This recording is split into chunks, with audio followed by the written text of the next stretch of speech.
Can Daniel recover? Can she still have a career after everything she has done? The short answer is yes, Daniel can have a career. Recovery, in the strictest sense of the word, continued work, releases, and public visibility is already underway. A brand has reportedly expressed intent to continue working with her. That means that she has not been fully written off by commercial partners. But the harder and more uncomfortable question is different. Can she ever return to the level of dominance New Jeans once occupied?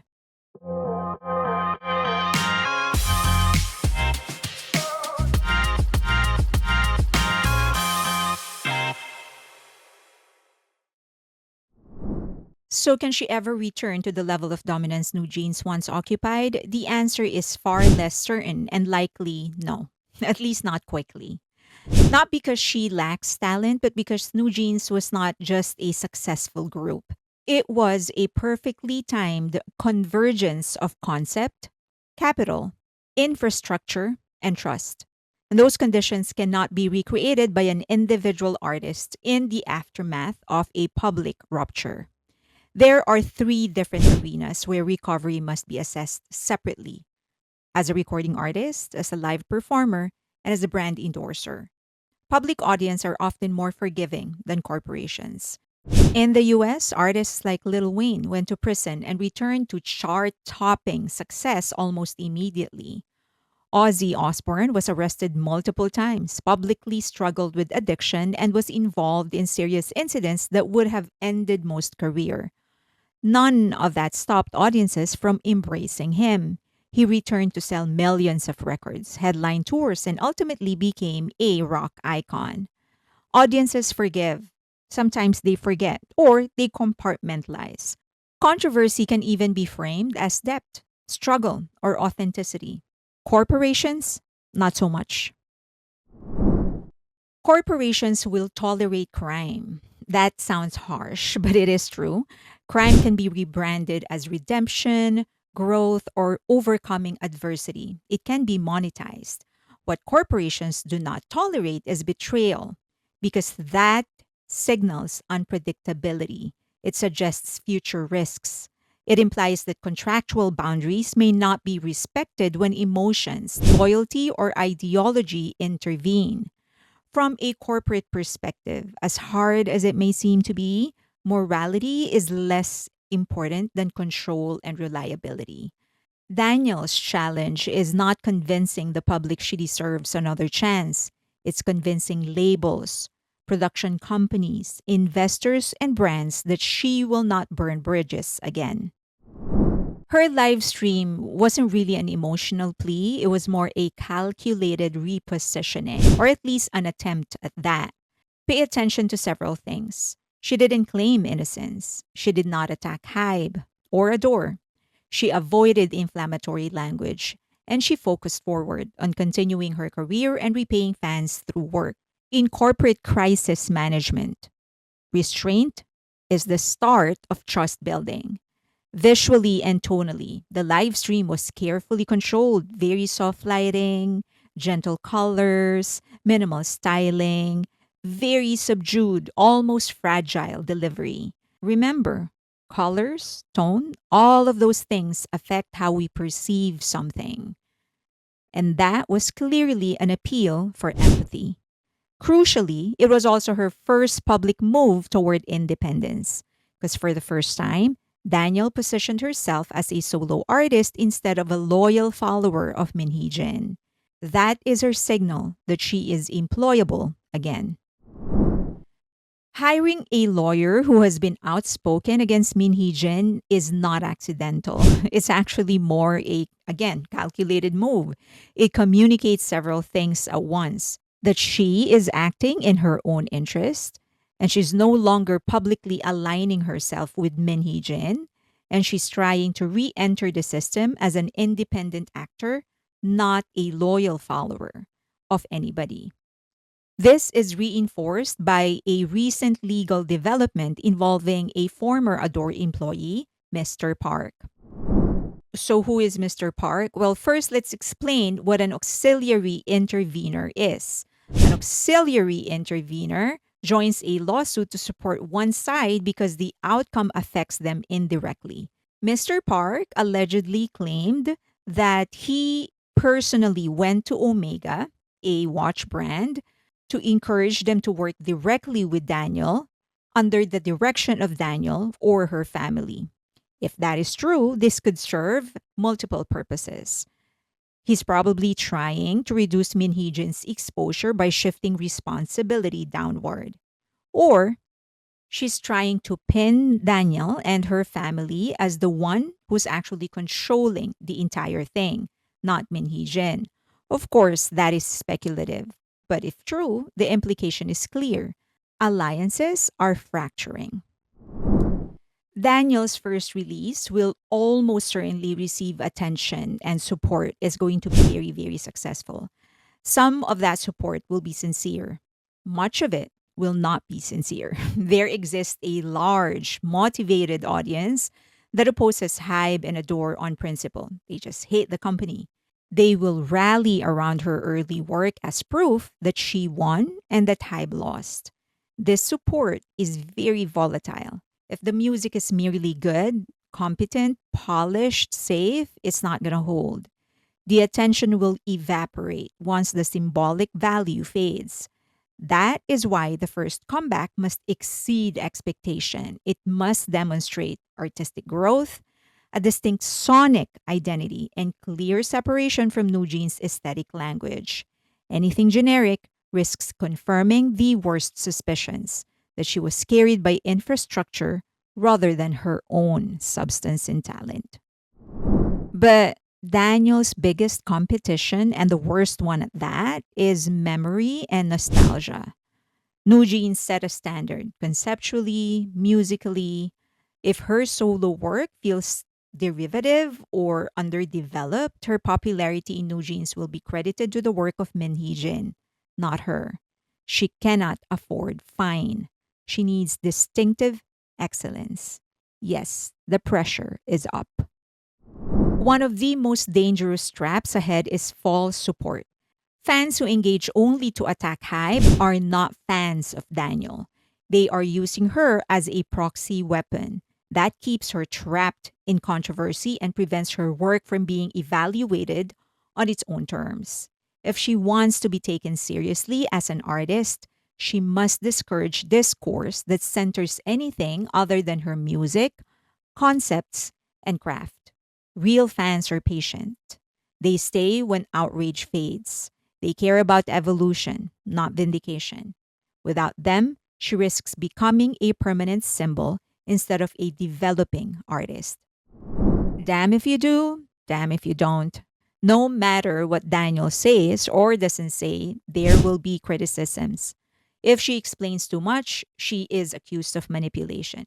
If she explains nothing, she is accused of avoidance. The only viable compass is internal clarity. She has to understand what Min Hee Jin did to her, what she allowed Min Hee Jin to do to her, and what circumstances led her to that moment. That reckoning does not have to be public, but it must be real. And without it, growth stalls. And she needs professionals to help her unpack all of this. A publicist is necessary. A publicist is essential to manage media framing, but a branding expert is even more critical. Right now, Daniel exists in a liminal space, no longer a part of the cool collective, known for fighting her own company on behalf of a producer, vulnerable and gullible. The softness that she showed in her live stream, that can open doors, but it cannot sustain a career. Branding answers the harder questions and the questions that she really must answer right now. Who is Daniel now? What kind of artist? What kind of emotional register? What worldview? What sonic identity? Without that clarity, every appearance will feel provisional. Craft is still the final arbiter. Ultimately, none of this matters if the work doesn't hold. As a solo artist, there is no diffusion of responsibility. No one is there to catch her. If she's sick, she has to work. When she's running out of breath, no one is going to sing for her. Every flaw is visible. And she is competent, but competence is insufficient. Not at this stage. Others may pass, but not her. To transcend controversy, she must become indisputably good, great even. That is the only thing that forces reassessment. So if I were to shape her trajectory, I would lean into story, not spectacle. That's one. Spectacle keeps her trapped in the chaos people already associate her with. Story gives her authorship back.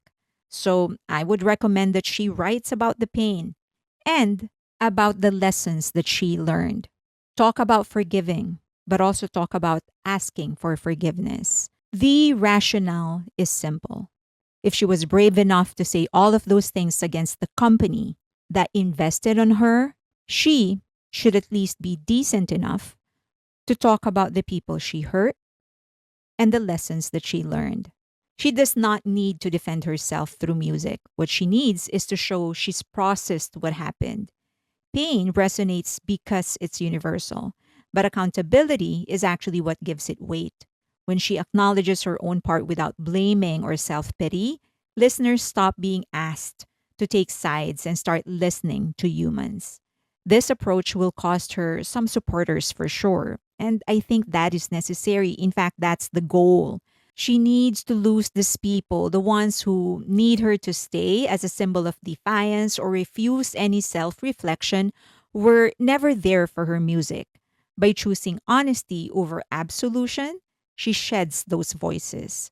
What she gains are new fans who meet her as she is now, not as an extension of New Jeans, not as the one who got fired from New Jeans, certainly not as a weapon in a corporate fight. Fans who come for the songs, not for the controversy. That's how she stops being a headline and becomes an artist again. Next, I will probably recommend releasing a sequence of singles before she does a full album. Releasing a sequence of singles rather than rushing into a full project is a smart way to reset both the market and her relationship with it. From a marketing perspective, singles lower the stakes. Each release becomes a test point of sound, messaging, audience response without locking her into an identity too early. This approach also allows natural audience sorting. Fake supporters, the ones driven by controversy rather than music, they tend to drop off once releases stop serving as symbolic victories. What remains are listeners who return for the songs, and that is a healthier base to build on. Singles also create space. She can experiment to refine her sound, sharpen her skills in real time. Instead of being packaged inside a finished product, she can discover who she is as an artist in public without spectacle. But most importantly, it lets the dust settle. Momentum cools, narratives lose heat, and attention shifts from what she represents to what she makes. Along the way, Daniel learned something she never had to learn in No Jeans: how audiences are built, how business works, and how a career sustains itself without insulation. Scaling can come later, stability has to come first. I would probably also recommend that she goes beyond music. So yes, projects that doesn't just involve music, but other things as well, because it's going to widen both her market and her artistic universe. Collaborating on short films, for example, with strong narrative cores, allow audiences to see her as more than a vocalist or former idol. Film gives her depth, emotions, character, interiority. It shows viewers that she's more than just an idol. She's actually an artist that creates beautiful and meaningful things. For new audiences, especially, narrative led work lowers the barrier to entry and also reshapes her as a creative participant, not a controversial figure.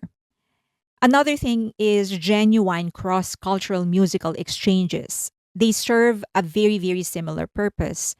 This is not content tourism, not aesthetic sampling, but actual collaborations with musicians native to a country or native to a culture.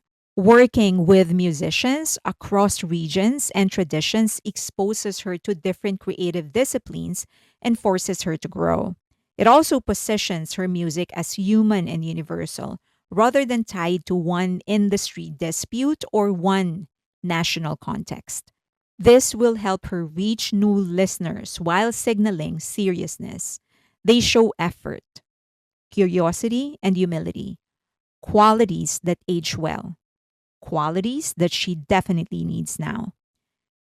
Over time, they shift attention from where she came from to where she's going, which is exactly the reset that she needs.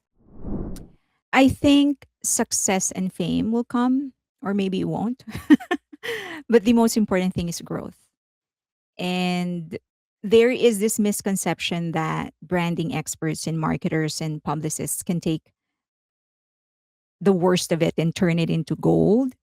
And there's that's not true. You can only do so much. At the end of the day, it's still up to the person to be willing to actually do the work. We can't do the work for the celebrity or for the politician or for the personality. We can recommend, we can provide the resources, we can connect them to networks, we can give them the opportunity. But at the end of the day, if they have nothing to present, there is no gold to be mined and refined. So for her, she there's so much to do on her end. She needs to grow up both as an artist and as a person, but as a person first. She does need to reflect and own up to everything that she has done, her part in the mess. She needs to forgive herself and others and also ask for forgiveness, and just know what she contributed to that entire mess, and only then can she actually start improving as an artist. This one is a request. You know that branding and marketing is actually my thing, and it is interesting. You did ask me if she ever asked me to do her branding, will I ever agree? And probably only if there is a commitment to work on herself first. Without that, no. If there is no will, you can't make somebody. That's the hardest thing to do, is to make somebody reflect. They have to do it on their own. Okay. Would love to hear your thoughts though. Leave them in the comment section below. As always, you can say whatever it is that you want to say. Just please do so respectfully. Just wanting to make sure that you understand, I'm not saying that she's hopeless or that she can never recover. I'm just saying that if she ever wants to recover, there's a lot of work to be done and it has to start from inside. Okay. Also, please consider donating to the channel. The QR code is right there or here or somewhere on the screen right now. And all the funds are going to our online magazine, asianentertainmentandculture.com, and it is on a soft launch right now, but we're populating it, preparing for a formal launch. But the traffic is actually helping us. So please visit the website, the online magazine, asianentertainmentandculture.com. Also, please follow me on TikTok, on Instagram, also on YouTube Shorts. That's where I do most of my informational piece, like objective information, and I just stopped for several weeks because of ticketing, but I am going to go back. So please follow me there as well. Also on X, but more importantly on Patreon, because that's where the community is. We already have the dates set for the concerts that we actually want to uh go to. So please make sure that you follow us there. And we also do for if you are a Patreon member or a YouTube member, I also do a once a week live stream. But also those things don't go public, but also I also do exclusive content. So please consider supporting me there as well. And that is it actually. Please like the video, subscribe and hit that notification button. But the most important thing is for you to share the video because that's really helping us uh, get recommended by the algorithm to more people. Thank you. Till next time.